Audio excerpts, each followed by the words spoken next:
पल्सच्या सुरुवातीला महत्वाची मोठी राजकीय घडामोड आपण पाहणार आहोत। मंत्री नरहरी झिरवळ यांचं मंत्रिपद जाण्याची शक्यता असल्याची माहिती आता सूत्रांकडून मिळतेय।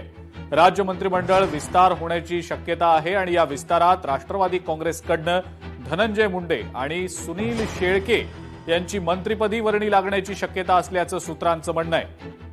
तर विदर्भातनं आमदार राजू नवघरे यांचीही मंत्रिपदी वर्णी लागण्याची शक्यता असल्याचं सूत्रांनी सांगितलंय। राष्ट्रवादी काँग्रेसच्या विद्यमान मंत्र्यांपैकी काही मंत्र्यांना कॅबिनेटमधनं डच्चू दिला जाण्याची शक्यता वर्तवली जातेय आणि मंत्रिमंडळ विस्तारात काही जुन्या काही नव्या चेहऱ्यांना राष्ट्रवादी काँग्रेस पक्षाकडनं संधी दिली जाण्याची दाट शक्यता आहे। धनंजय मुंडे सुनील शेळके यांची मंत्रिपदी वर्णी लागू शकते अशी जोरदार चर्चा आहे। राजू नवघरे यांचंही नाव सध्या चर्चेत आहे। सर्वात महत्वाची बाब म्हणजे नरहरी झिरवळ यांचं मंत्रिपद जाऊ शकतं, त्यांना मंत्रिमंडळातनं डच्चू दिला जाऊ शकतो अशी जोरदार चर्चा आहे, तशी शक्यता वर्तवली जाते।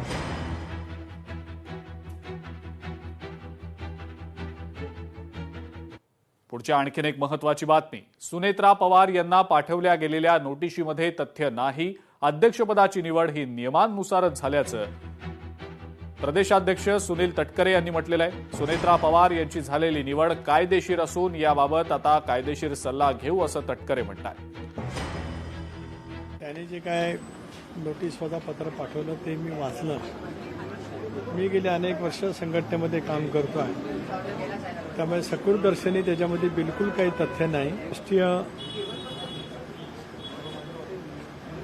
कार्यकारिणीची जी बैठक लावली ती नियमानुसारच होती।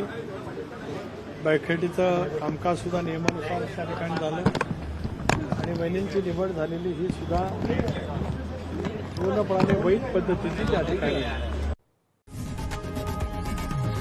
लोकशाही मराठी ऐका, पहा, जागरूक रहा।